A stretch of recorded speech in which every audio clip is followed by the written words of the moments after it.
Everybody, and welcome back to another video. Feels like it's been forever since I last made a video, but that's really because I've been rather inconsistent, and I apologize for that. Anyway, today I wanted to talk about VDC Round 4 and I guess VDM Round 1. So if you don't know what VDC or VDM is, let me catch you up to speed. VDC or Virtual Drift Championship and then VDM Virtual Drift Masters are the two biggest series when it comes to virtual esports drifting. VDC or Virtual Drift Championship is their own private championship comprised of about 70 to 75 of the top esports drivers from around the globe competing in 6 different rounds, 6 different tracks, 6 new tracks to see who will become the VDC champion. It's seen as one of the top ranking series alongside Virtual Drift Masters. Both series are very highly recognized and both have the highest caliber of drivers. VDM or Virtual Drift Masters is a series owned by Drift Masters. It's the virtual championship, it's in the name. What they do is they go to every single Drift Masters track 2 weeks before the actual IRL round. So that means this year they'll have 7 rounds, and for the first round they went to Vallelunga, Italy. This series is comprised of 10 Drift Masters drivers and then 40 hand-picked drivers from the previous season of Drift Masters. The last recap video I made was about a month ago, and those two series happened, and I participated in both of them. And if you follow me on Instagram, you probably know what happened. But I'll make this video as well. So first things first, let's talk about VDC Round 4. VDC Round 4 took us to Bahrain, and I'll put up the qualifying clips right now. I qualified in a measly 23rd, not my greatest showing whatsoever. The Boundless Racing BMW E92 was not feeling amazing, and therefore I wasn't able to drive it very well. And I'll cut it short. In the top 32, I was up against Stanislav Tarasov, a very good driver, a very fast driver in a Mercedes AMG GT3 race car. I'm not kidding, it's literally the Assetto Corsa Kunos Mercedes AMG GT3 car. Kind of lame, but at the same time, kind of a cool concept. I went OMT with him. The first run, I chased first. He did some very questionable things in the lead, such as his transition timing, driving away, etc. And my lead, he was on my door, so we went OMT. Second round, I was able to put it on his door, but it was not good enough. I was not close enough. And even though I put down a pretty good lead run, sad to say, I wasn't able to move on, and once again I was knocked out in the top 32. That really sucks, especially at the level of driving that I'm at. Getting knocked out 2 times in a row in the top 32 is a real blow to the ego. It makes you doubt yourself. It makes you think, wow, am I good enough to do this anymore? I'm 20 years old and I'm already washed. This is crazy. No, but seriously, it was tough. It was a tough loss. I was pretty disappointed. I have lost a little bit of confidence in my driving. I will say that. I definitely need a boost up. And I was hoping to get that with Virtual Drift Masters. All week, I was feeling really good. I was practicing, I was watching the replays, and it was pretty all right. However, qualifying came around, and I figured some things out. When I was watching the replays, I don't drive with smoke on because my PC is kind of a dinosaur. So when there's a lot of smoke in the air, it causes the frames to go down. And when you're doing esports, you want your game to be consistent and reliable. And when I run smoke, it is neither of those things. So what I didn't notice is when there's the white line, the track edge, and then a little bit of tarmac and then the grass, that tarmac between the grass and the white line is considered grass. It's a dirt texture. When you hit it, dirt pops up, which signifies to the judges that you dropped a tire. I did not know this, and so when I did that in my qualifying runs, I effectively dropped a tire. Honestly, I didn't drive too good, and unfortunately, I did not qualify. I qualified a measly 37th, which is, again, extremely disappointing. And, you know, I don't want to be negative or anything like that. I'm not going to blame the judges because there's no one else to blame but myself. I need to take accountability for my, frankly, poopy driving. You know, just to kind of break it down a little bit, focus for the events haven't been an all-time high. I got other things going on in life, You know, I hate to say that, but to be honest, the mental strength hasn't been great recently, with driving, that is. And it's kind of sucked. You know, there's no issues with that. You're just in a little bit of a slump. I was having a conversation with Brandon Patrick, Zach O'Sullivan, and Alan Hines. I'll link their Instagrams down below. Those three are very, very good esports drivers. And I was talking to them about my poor performances. And I gotta think about this. Past 3 years in VDC, I have been driving some variant of a 370Z. Drove a Q60, which is just a 370Z the long way. I drove a Nissan Z under Chris Forsberg for 2 years, which is just a slightly bigger Nissan Z.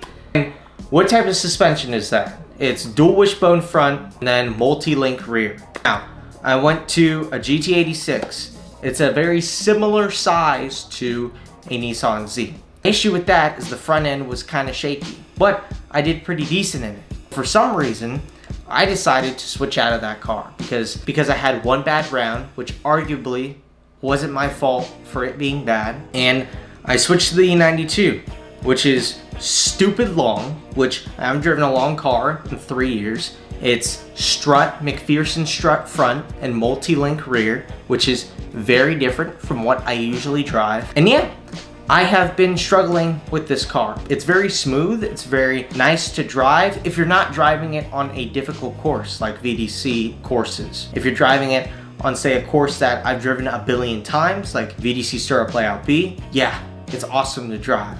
But put me on a new track with it, I struggle. It has so much grip, it loves to have forward drive, and I've had a real difficult time setting it up for the way I like to drive. And that effectively is part of the reason that I've been struggling. You know, I've driven the same car for effectively 3+ years. I switched to something in the polar opposite direction, and I expect to still be at the top of my game. And that, frankly, is not how it works. So I know I had a couple people DM me. They're like, why didn't you do well? Like, where's the YouTube video? Here's that YouTube video. And it's that. When you change the driving tools that you have to something completely different that you've been driving for the past 3-4 years, of course you're gonna struggle. It's something completely different. Like, look at Mike Essa in 2015 when he went to a freaking Camaro. Sure, the Camaro was paid for and he was being paid to drive it, but he sucked in it because he's been driving a BMW all of his life. And they went back to the E46 and it was fine. The same here. Same sort of concept. Imagine that. So, yeah, already thinking about different chassis for next year. And I'm gonna stick with one over the off season and just run with it in the new year. So there's that to think about. Yeah, this video isn't really recapping my driving. It's more so a rant and a discussion and a reflection on things. Another update that I'd like to give, and I guess formally announced now, is I will not be driving at round 5 of VDC. So this coming Saturday, April 19th, I will not be driving in that because I have an event. If you are in the Atlanta area, I help run an event called Cars and Coffee. Coffee is spelled German because it's a German car show event.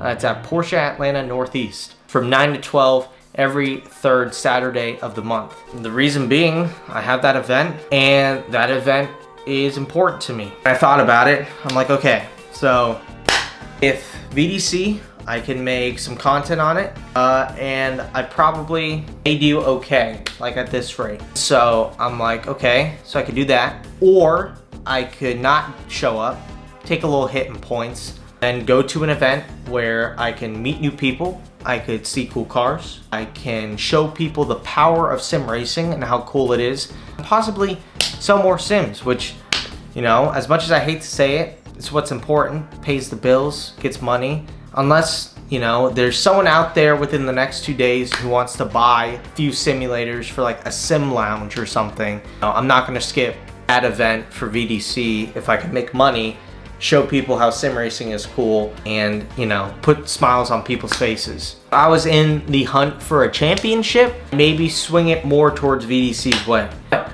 Trying to grow this company, I really am confident in making Boundless Racing big. I'm gonna put my focus into that to do that. Now, round 6 of VDC, a different story. I probably will show up to it, but again, that's depending on the day, what date it is. If it's again on the 3rd Saturday of May, well, I probably won't show up to it. Just to let everyone know, right now, if you look at the schedule, it's scheduled for the last weekend of May, which is FD Orlando. There's a few FD spotters that, you know, drive in VDC and also run VDC, so there wouldn't be a live stream. That'd be kind of lame. So they will probably move that date.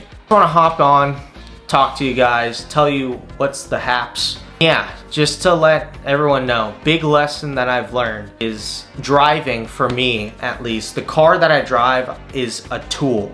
Setting it up well, being able to understand where you place it, how it will react. That's probably 80% of the top level of esports driving. If you have that tool that's good, everything else will start to fall in line. When you have something, a tool that you're not familiar with, you know, things are difficult. It takes time to adjust. I haven't put the many hours I wish I could put into the sim recently, which kind of sucks. But that's just the reality of things right now. And so yeah, I'm gonna tough it out with the E92 for the last round. I obviously can't switch into another car. I'm gonna figure out a way to make it at least drivable, and then we'll see for next year what I'm gonna drive. And then my other update for this video, I will not be driving round 5 because of course I have that event. Make sure to come out if you're in the Atlanta area, check us out. And then I guess another update, I don't know the next round of VDM that I'm gonna go to, just because I was a wild card. I don't know if they're gonna do more than 1 round per wild card because I didn't do well in 2024 for VDM at all. I showed up to 3 events and I qualified for 1. So that's where that is. But yeah, I think the silver lining to this video is that you should look at the positives in life. There's more to it than, you know, just one thing.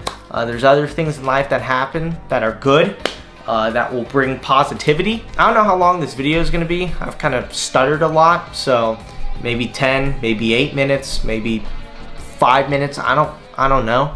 That's how things have been. That's a recap of this previous round. I promise, I swear, I'm gonna post more here on this channel and also the Balance Racing channel. I haven't posted a video there in a month. With that, if you enjoyed this kind of rant and this rambling of a video, make sure to like and subscribe. Comment your thoughts down below. If you're looking for any new sim gear, I know tax season in the US just ended. If you get a tax return, you want to spend it on sim gear, go to balanceracing.com for all the new stuff. The SimMagic Alpha Evo wheelbases just dropped and you can pre-order one from my site. Hopefully I'll have a review on that in the coming weeks. I currently don't have one on hand. I wish I did. I sadly do not, but hopefully I get one soon. And by that, I'll buy one soon and hopefully it comes within a reasonable amount of time. Anyway, I hope you enjoyed this video and I'll catch you in the next one. Take care.